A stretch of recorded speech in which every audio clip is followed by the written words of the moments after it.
Bonjour à tous, je suis Dominique Marguéry, consultant chez Hemming. Je vais donc assurer aujourd'hui la présentation de notre webinaire « Les opportunités d'une solution Web2Print ». En quelques mots, j'ai commencé ma carrière professionnelle en agence de publicité où j'étais créatif pendant une dizaine d'années. J'ai ensuite changé de métier et je suis passé à la fabrication et aux achats durant 15 ans. Et j'ai eu l'opportunité de devenir consultant spécialisé en art graphique, ce que je suis donc actuellement chez Hemming. Le sommaire, je vous le présente, il est en 3 points. Le premier point qui sera examiné, c'est donc un tour d'horizon des acteurs du Web2Print. Le second point sera un cas client que nous avons vécu en fin d'année dernière et qui concerne la mise en place d'une plateforme collaborative. Et je terminerai avec une présentation courte de l'offre marketing et communication chez Hemming. Les acteurs du Web2Print. Je commence par un histogramme simple pour montrer la part du marché d'e-impression dans le marché général des imprimés. Actuellement, en Europe de l'Ouest, il représente 15% des échanges et on voit qu'à l'horizon 2020, il pourrait représenter jusqu'à 40% des échanges et des achats d'imprimés. Cette progression, elle est très importante dans toutes les autres parties du monde, puisque si je prends le seul exemple de la zone Asie-Pacifique, où actuellement le marché de l'e-impression représente 8% des échanges, il pourrait monter jusqu'à 35% dans les années 2020. Le Web2Print est né de la conjonction de deux choses très importantes. La première, c'est Internet, et donc le commerce sur Internet, et la seconde, c'est le développement de l'impression numérique. Nous avons affaire à 3 types d'acteurs qui ont chacun une offre qui leur est propre. Les sites d'e-commerce, les imprimeurs traditionnels qui ont compris tout l'intérêt de figurer sur Internet, et puis les plateformes collaboratives qui sont dédiées à un certain type de société. Les sites d'e-commerce sont les premiers qui sont apparus sur le marché et ils ont proposé aux particuliers et aux très petites entreprises d'avoir la possibilité de passer simplement des commandes de produits, d'imprimés produits en petite quantité, livrables très rapidement, avec la possibilité d'avoir un choix au début limité dans des produits comme des cartes de visite, des dépliants, des brochures, des petites PLV, qui étaient toujours standardisés dans leur format et dans leur conception, mais personnalisables via un logo, un texte ou une image. C'est donc l'automatisation des tâches devis, commande, paiement, la standardisation des spécifications qui ont permis de proposer des tarifs compétitifs. Et puis ensuite, cette offre s'est développée vers les imprimeurs traditionnels qui ont eu la possibilité de sous-traiter des commandes, par exemple, qui leur étaient passées par leurs clients habituels, mais qui ne pouvaient pas réaliser eux-mêmes en interne du fait de la nature de leur parc machine. Je prends l'exemple classique du client qui demande à son imprimeur feuille de lui produire une vingtaine de petites PLV de comptoir. La sous-traitance vers les sites d'e-commerce était idéale pour ce type de demande. Nous, les deux mises en garde que nous faisons, surtout vis-à-vis des particuliers et des très petites entreprises, c'est de faire attention au prix d'appel qui concerne souvent des produits dont ce type de client en général peu besoin, et puis surtout de vérifier le fichier d'impression. Il y a une étape de vérification sur chaque site qui est fortement conseillée, tout simplement parce que les particuliers, les petites entreprises ne passent pas la plupart du temps par un photograveur qui pourrait vérifier leur fichier. Et dans ce cas-là, sans vérification de fichier, les e-commerçants imprimant strictement ce qu'ils reçoivent, il peut y avoir de mauvaises surprises à la livraison. En ce qui concerne les imprimeurs traditionnels, du moins ceux qui ont recours maintenant aux services d'Internet, certains ont très vite compris tout l'intérêt qu'il y avait à être bien référencé sur le net, puisque ça leur permet de conjuguer une offre traditionnelle avec ce qui est possible de faire en ligne, comme des devis, des commandes, des BAT et même des paiements. Donc les intérêts sont convergents entre l'imprimeur et le client. Pour l'imprimeur, c'est un intérêt commercial puisque ça va lui permettre de fidéliser des clients qui utilisent habituellement ses services. Il a tout intérêt à être bien référencé sur Internet, ce qui va lui permettre de présenter, sans envoyer un commercial, son parc machine, son savoir-faire, son historique. Et puis, enfin, il y a un dernier intérêt qui est l'optimisation économique des flux, puisqu'il y aura une diminution du temps de traitement des commandes et une meilleure gestion de ces flux de commandes. Pour le client, les intérêts sont également triples. Il pourra bénéficier de conseils techniques, chose qu'il ne pouvait pas connaître chez les e-commerçants que nous avons abordés tout à l'heure. Il peut demander une fabrication de produits sur mesure, alors que sur les sites d'e-commerce, il n'a accès qu'à des produits standardisés. Et puis enfin, 24 heures sur 24, il peut se connecter et bénéficier de devis en ligne et de commandes en ligne. Donc finalement, la conjonction des outils interactifs et de l'impression traditionnelle sont une sorte d'assurance de fidélisation du client. Enfin, les plateformes collaboratives, elles sont créées pour répondre à une demande spécifique de certaines entreprises, et plus particulièrement les entreprises qui sont organisées en réseau, que ce soit des franchisés ou des intégrés, et pour plusieurs raisons. La demande, en règle générale, porte sur le contrôle du prêt-presse, et en général c'est ce qui est demandé et contrôlé par le service marketing, donc le contrôle de la charte et de l'image de la société, le contrôle de toute la création et de l'exécution qui suit, les échanges sous forme de BAT numérique et la possibilité de disposer d'une banque d'images. Le deuxième point qui est souhaité, c'est la gestion de toute la fabrication, que ce soit la fabrication d'éditions publicitaires ou d'imprimés administratifs, mais ça permet également de passer d'une logique de stock à une logique de flux et de livrer au fil de l'eau au fur et à mesure que les commandes sont passées. Le troisième point, c'est la possibilité d'avoir une analyse de la prestation avec des statistiques de suivi, des remontées mensuelles, des traçabilités de commandes. Alors tout ça, ces 3 points, on y arrive tout simplement en respectant quelques règles. La première est de centraliser, et c'est très logique, les commandes et la production, de limiter les documents qui sont mis à la disposition des utilisateurs. Donc on leur propose des documents qui sont standardisés, mais qui sont personnalisables via la plateforme. Cette plateforme, ça doit être une interface intuitive, simple à utiliser. Et puis le mieux est toujours de fonctionner en mode SaaS, c'est-à-dire que tout est externalisé, les logiciels, les applications et le stockage des données. Nous allons examiner justement le cas client dont je vous parlais tout à l'heure et la mise en place d'une plateforme collaborative. Ce client utilisait déjà un processus de commande, mais via 2 plateformes, et il nous a demandé d'intervenir parce qu'il n'était pas satisfait du fonctionnement général de ces 2 plateformes. Donc notre client est un professionnel du tourisme, il est organisé en réseau, un réseau de 250 franchisés ou intégrés à travers toute la France. Les familles d'achat qui étaient concernées par ces échanges sur plateforme sont la déclinaison de la création, l'exécution, toute l'impression et toute la livraison. L'organisation que nous avons trouvée chez notre client était la suivante. Le service marketing est responsable de l'ensemble de la plateforme et des échanges. Il travaille avec une agence de communication qui elle est responsable de l'image et de toute la création.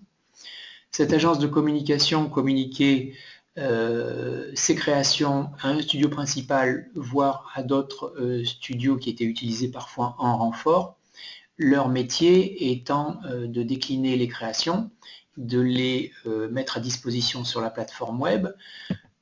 Les 250 agences de voyage pouvaient donc venir se connecter et puis utiliser, commander, personnaliser les créations mises à leur disposition et également commander l'impression à des imprimeurs référencés, mais il se trouve qu'elle commandait ces impressions également à des imprimeurs locaux qui ne faisaient pas partie de la plateforme, ou du moins qu'on ne trouvait pas sur la plateforme. Et les agences de voyage avaient également la possibilité de commander des imprimés administratifs via une seconde plateforme, celle du logisticien. Donc notre client nous a fait deux demandes. La première, c'est de l'aider à rationaliser le processus de commande. Et la seconde, c'était de trouver des économies. Alors, nous, plutôt que de chercher tout de suite à proposer une solution toute faite, vous le découvrez au fur et à mesure de cette présentation, on aime bien faire parler nos clients pour les comprendre. Et aussi, on lui a demandé qu'il nous exprime clairement et en toute liberté ses besoins. La première chose qui a été demandée, c'était de libérer du temps pour le service marketing qui finalement passait beaucoup de temps à vérifier toutes les commandes qui étaient faites par les 250 agences sur le terrain. Forcément, éliminer les postes en doublon. On a vu qu'il y avait deux plateformes de commandes. Libérer du temps, éliminer les postes en doublon, ça veut dire centraliser les commandes, ça veut dire rassembler l'ensemble des commandes en un seul poste budgétaire, éviter que les dépenses soient hors contrôle, donc supprimer les commandes anarchiques des agences, donc simplifier le processus de commande pour faire en sorte qu'il soit utilisé par tous.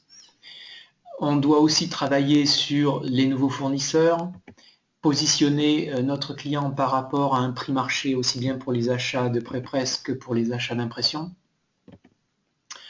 Proposer aux agences un catalogue prédéfini de réalisation qu'ils auront la possibilité de personnaliser par des textes et des images en fonction de leurs opérations locales.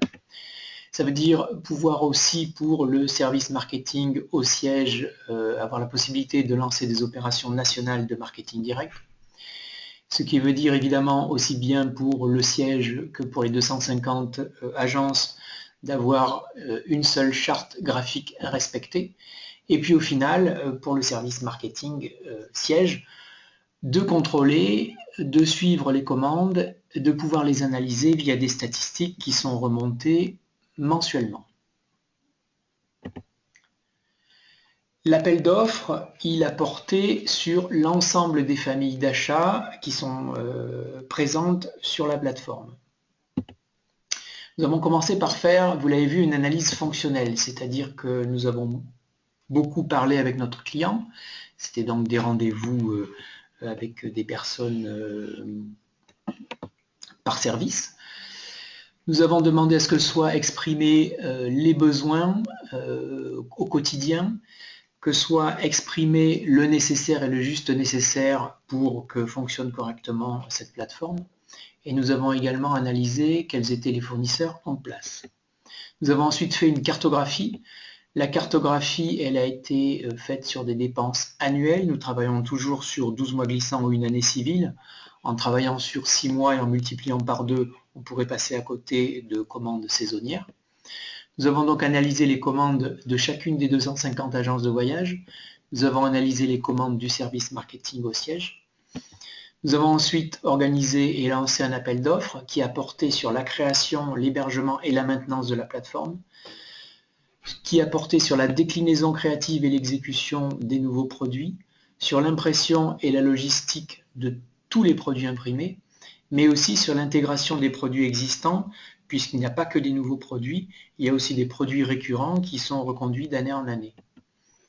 Ensuite, nous avons sélectionné 3 prestataires qui ont été interrogés. Chacun de ces prestataires a été capable d'assurer l'ensemble des points qui ont été cités plus haut dans l'appel d'offres, c'est-à-dire la création de la plateforme, la déclinaison créative, l'impression, la logistique. Et je tiens à préciser que chacun de ces 3 prestataires a en commun d'être au départ, c'est leur premier métier, imprimeur.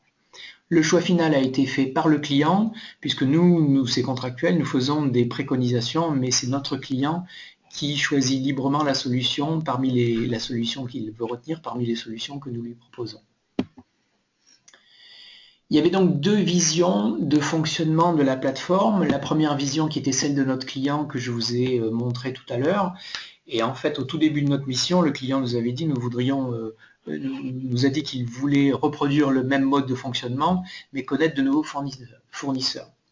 En fait, nous avons procédé un petit peu autrement, puisque nous avons utilisé la méthodologie de l'analyse de la valeur en utilisant les 3 questions bases de l'analyse de la valeur, qui sont à quoi ça sert. Donc la question a été à quoi sert votre plateforme, qu'est-ce qui suffit pour la faire fonctionner et qu'est-ce qui suffit pour que vous soyez satisfait, et puis avec qui, c'est-à-dire avec les utilisateurs et avec les fournisseurs.